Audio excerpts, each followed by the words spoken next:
Tonight, a violent disturbance in Ceduna involving half a dozen people, and the financial boost for Spencer Golf RSLs ahead of ANZAC Day commemorations, how your local club can benefit.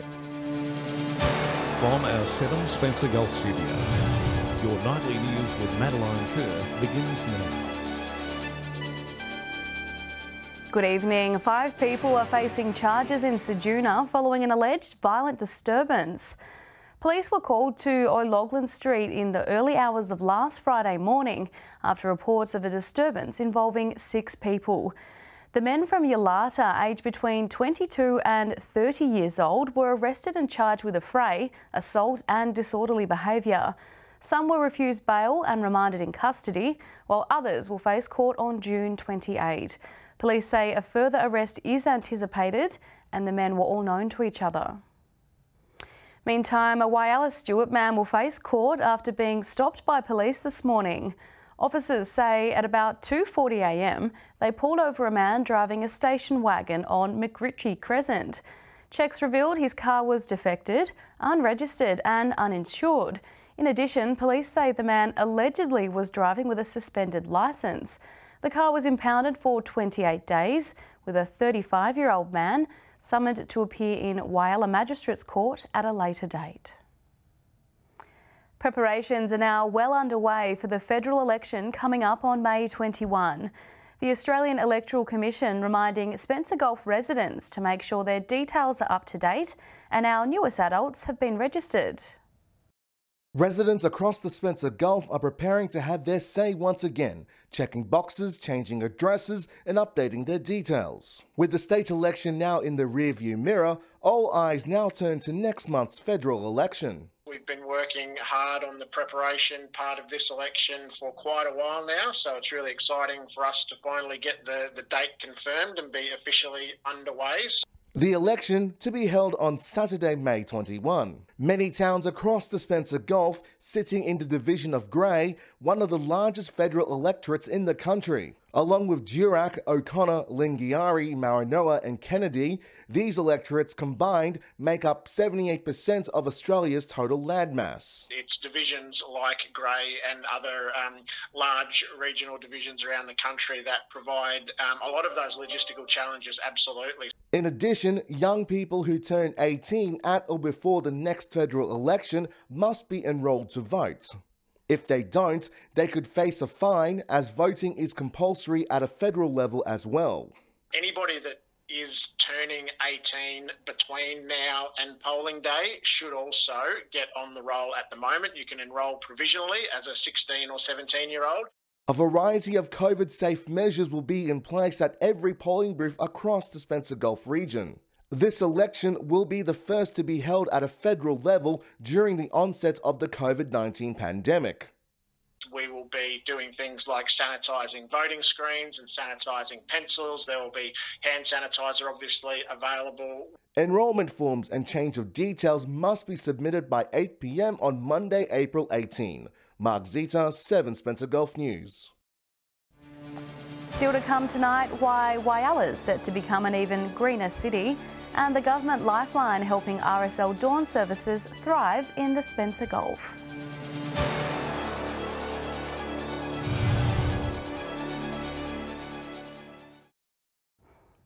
Welcome back. You're watching 7 Spencer Gulf News. The Whyalla City Council say they're on track to reach their tree planting target across the city. It's part of a plan to revitalise and replace older trees, some of which have been removed over safety concerns following flood damage. Other trees are being removed due to being hollow or because their root systems have been eaten away by fungi. In total, workers are aiming to plant 600 trees across Whyalla. Council is advising residents some footpaths will be closed during the works. The Tumby Bay District Council will spend close to $700,000 in federal funding to help upgrade 2 of its jetties. The council will focus on the main jetties in Tumby Bay and Port Neal, with workers doing maintenance and implementing some structural changes. The jetties are currently state government owned and have been leased to council for a 25-year term ending in December 2024. Port Pirie's Beach Caravan Park has new owners and they're keen to change a few things, with plans in place to upgrade the grounds and build more cabins. But until then, the family-owned business has its sights firmly set on the upcoming Easter long weekend, when our pocket of the world sees a tourism boost. It's the same place, but with a new face. Port Pirie's Beach Caravan Park is under new management from today, and the owners are already scoping out the region to see how they can bring more tourists. But the first step is getting through one of the busiest long weekends of the year. We are fully booked out, and I'm very happy to hear that. And I think that the town of Pirie is going to see a lot of people coming in. The other accommodation operators I've spoken to are also quite busy this weekend. The owners are keeping their plans under wraps, but say they do intend to invest in the caravan park so they can provide better accommodation and more jobs for the community. So that leads to not only jobs throughout the construction phase, but also more jobs in the park moving forward, from office staff to cleaners to groundsmen. And we have a really big focus on utilising as many local trades and businesses as we can. More people are expected to visit the Mid-North as the state government continues to upgrade the Southern Flinders Ranges by connecting the parks together and building better facilities. I think that Port Pirie is an unknown gem within the state. I think that with investment in the Southern Flinders, putting Port Pirie on the map, we'll be able to assist in bringing people into Pirie and actually experiencing all the fantastic things it already has to offer. The park will also see some beautifying with more trees and greener grass. Christian Komenos, 7 Spencer Golf News. ANZAC Day commemorations are set to benefit from a major financial boost from the state government, with a one-off grant to support this year's dawn services. RSLs and local councils can apply for up to $10,000 to help pull off a memorable and COVID-safe event. It's one of the most important days on our nation's calendar. For the past 2 years, many Australians have had to pay their respects in different ways. But now things are returning to normal, with dawn services across Australia expected to have big turnouts once again. In a bid to bring more people back, the state government will be handing out cash grants so RSLs and councils can make the event COVID safe. And also it's up to help them with the cost factor of the COVID marshalling and advertising, and also any costs for marquees and things like that. The Port Pirie RSL will consider applying for the grant, but they say they're just happy to have the event return to its full capacity. Yeah, it's a very important time of the year for the RSL members and veterans and the community, and we've been denied that the last couple of years, so yeah, we're very excited. The new Veterans Affairs Minister is encouraging all the RSLs across the state to jump on board and apply for the grant. I want to keep that tradition going. I want to keep the history going. And as the Minister for Veterans Affairs, I'm now trying to get a better understanding from the statewide perspective. The day remembering all the Australians who served and gave their lives for this country. It's very important to catch up with old mates, talk about our service together. We reflect the veterans that have passed on before us. Christian Komenos, 7 Spencer Golf News. Coming up after the break, a Broken Hill recreation hub puts out a call for more volunteers or risk going bust. And we take a look at the highlights from Tumby Bay's YouthCon event, where local kids learnt about resilience and life beyond school.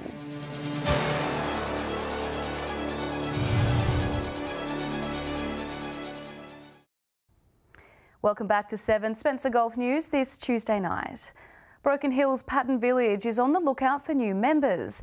The committee has been instrumental in keeping the south of the city vibrant for more than a decade, but if nothing changes, it may be forced to call it a day.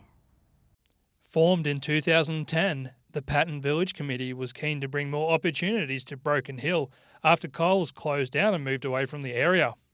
Publicity Officer Jason King says their goal was to keep the village relevant and thriving. We all thought, oh geez, that's a lot of jobs and a lot of traffic that's going to leave the area.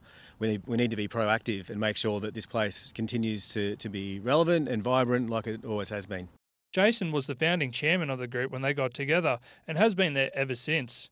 The organisation has seen a number of projects that have come together since then and have been very proactive in the community. with the upgrade to Patton Park and the annual Christmas party just a couple of the highlights during those years. There's an annual Christmas party in the park which has grown from strength to strength over the years. We haven't had that because of COVID, but this year we're expecting it to be massive. After COVID decimated their ranks, there have been just 3 dedicated members keeping the group together. And while recently some community members have joined, they will gladly welcome more. If you're out there, put your hand up and we can talk about it. You don't have to commit to anything, but yeah, we're going to have a meeting in early May, and that'll be when we'll probably see who turns up and make sure that we can cement the future for this great organisation for our whole community. As for what they are looking for in new members, realistically, it's just about that passion for our community, the Broken Hill as a whole, and specifically Patton Street and South Broken Hill. If this sounds like a job for you, head to the Patton Village Facebook page. Joshua Mercer, 7 Spencer Golf News. Students from across the Eyre Peninsula made their way to Tumby Bay for this year's YouthCon. The event seeing guest speakers take to the stage, promoting student wellbeing and discussing what life is like after school. Education with a different focus. The 2-day YouthCon event working with students to explore their post-schooling endeavours. The 2 days was a fantastic way for those young people, so high school students from the area, to come and learn and practice some strategies for resilience and life after school. The event saw the return of former Tumby Bay student turned AFL star Luke Partington, the Glenelg midfielder opening up about his struggles moving from a country town to the city. During my speech I mentioned how homesick I was when I was sitting in my dorm at boarding school and listening to the planes fly by and just dreaming about going home and being in my own bed and being around my family. YouthCon saw over 100 students attend thanks to a grant from Wellbeing SA. Students were also given the chance to provide feedback on the day through a survey. What I was hearing, the students were really saying they're having a really positive day, that it helped them to think about how they're looking after themselves and what their next steps will be. Certainly lots of energy in the room. The 2-day event was an interactive space for students to engage in activities and listen to guest speakers. One of the main takeaways for students was to follow their dreams. It's not easy to move away from home, and if you do have desires to, go and chase some goals, it might be a uni degree, it might be work, it could be anything, and if that involves moving away from home, I think just give it a go, and if it doesn't work out, you can always move home. Henry Millick, 7 Spencer Golf News.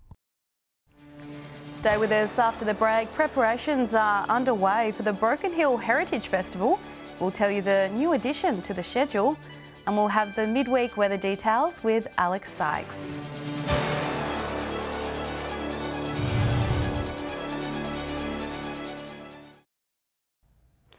Welcome back. Parents across the Upper Spencer Gulf can breathe a sigh of relief with school holiday activities to be launched from next week across Whyalla. The city's public library will have a variety of events for children, including an interactive digital world with workshops in programming, robots and digital design. Meanwhile, the Maritime Museum will have a daily ship tour and a special Trains on the Track challenge. The Broken Hill Heritage Festival is kicking off this Easter long weekend. And from cemetery tours to reenactments, as well as a heritage cruise and drive, the event schedule is jam-packed with plenty of activities suitable for tourists and locals alike. Joshua Mercer has the details. If you are in Broken Hill over the Easter weekend, look no further than the Heritage Festival. The event is set to kick off on Thursday night and run through till Sunday, the main attraction being the Heritage Highlights. Our main event that runs every night across the festival is Heritage Highlights, and it is on here at the Town Hall facade, both the front and the rear of the facade. New to the festival this year is the nighttime cemetery tour. While there has been a daytime tour in previous years, the After Dark one is sure to offer a unique experience for those brave enough to give it a go. Yeah, it's created a fair bit of interest, so I think people are just sort of surprised that we've got a nighttime tour and then just wondering what it's all about. For those that are interested in geology, there will be a tour held by Ross Clark at the Geo Centre. And for those that like to see history repeat itself, a reenactment of a union meeting will be held at the Town Hall facade during the Heritage Highlights. We do a United We Stand play, and that's a short play reenacting a union meeting. So back in the early 1900s, when they had the major mine lockouts and major strikes. The festival wraps up on Sunday with a cruise and show, as a number of car clubs will be following a specified route to heritage locations. But don't fret if you miss the classic cars driving around the city. If you miss them driving in convoy, you can come down to Sturt Park at 12:30 on Sunday and see all the heritage vehicles there. For more information, check the Broken Hill City Council's website. Joshua Mercer, 7 Spencer Golf News. Time now to take a look at what's happening in the weather with Alex Sykes. Alex, tomorrow might be a good day to hang out some washing to dry. Yeah, that's right, Maddie. So get the load ready tonight, folks. It was beautiful conditions across the region today as well at 3 p.m. Port Augusta was mostly sunny and 32. Port Lincoln was cloudy and 20. And Broken Hill was sunny and 27 degrees. Looking further out across the region now, Whyalla was partly cloudy and 26. Port Pirie was 32. Adelaide was partly cloudy and 22. Woodner reached 30 degrees. Kadina and Cleve were both cloudy and 24. Clare was partly cloudy and 25, and Cooper Pedy was sunny and 37. Taking a look at the satellite image now, clouds stretching across western and southern South Australia with a trough is bringing showers to the far west and far south. Mostly clear in the state's interior with dry and warm winds, and a marine wind warning remains current for all of the state. Moving on to tomorrow's weather outlook now, and we'll start with the Gulf waters. East to southeasterly winds 10 to 15 knots, reaching 15 to 20 in the late afternoon. Seas 1 to 1.5 metres, and south to southwesterly swells 1 to 1.5 metres, decreasing to around 1 metre at midday. Mostly sunny in Port Lincoln tomorrow, 27. Clare will be sunny and reach 32 degrees, and Woodner will get to a high of 36. Whyalla is set to be sunny with a max of 30 degrees. Port Augusta sunny with a top of 35, and Kadina will be 31. Port Pirie will have a sunny 34 degrees. Clare will reach a max of 27, and Broken Hill will be sunny with 26 degrees there. Taking a look further through the week now, sunny again in Broken Hill with 28 degrees on Thursday, a shower or two in Port Lincoln where it'll reach 25 degrees, similar conditions in Woodner with 29, partly cloudy in Port Augusta with 33, while Kadina and Adelaide are all set to reach 28, Port Pirie 31. A look at Friday's forecast now, those showers will have cleared in Port Lincoln and Woodner. Cooper Pedy and Port Augusta are both set to reach 32, while and Adelaide will have a max of 27, partly cloudy in Broken Hill with 29 degrees. Let's take our first look at Saturday's weather outlook now. Mostly sunny in Port Augusta with 31. Woodner and Broken Hill are both set to reach 30 degrees. Partly cloudy in Port Lincoln with 26. A max of 32 degrees in Cooper Pedy where it's set to be mostly sunny. And Port Pirie will have a max of 29. So the weekend is shaping up to be mighty fine as well, Maddie. And that's all the weather from me for tonight. It's back to you. Thanks for that, Alex. Always very informative. And that's the local news this Tuesday. I'm Madeline Kerr. Thanks for joining us. I'll have updates a little later, but until then, enjoy your evening. Good night.